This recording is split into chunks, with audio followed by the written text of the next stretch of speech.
बाई कंटाळून गेला की बाई बस झालं मास्तर. अजून भांडी बेहिता घासतली.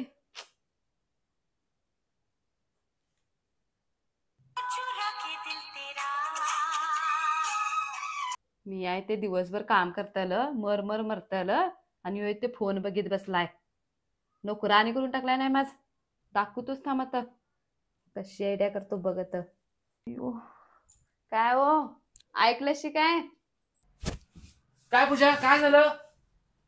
काय झालं काय झालं? काय नाही हो स्वयंपाकुलीत काच लावली बघा ती. अरे रे रे रे रे रे. आणि काम दिलंय हाय. होय होय आणि भांडी आता बाहेर कसं घासू जाऊ सांगा. होय होय काय टेन्शन कोण बसती या मी असं काय टेन्शन घेतीस इथे बस. ठीक आहे पूजा. काय होय भांडी दिसवल्यात नी भांडी माझ मग इथे काय हरा. अगं ती आज म्हटलीस की पायात माझ्या काच लागले पाठीमागे दोष नाही म्हटलीस मग इथे बसव भांडी.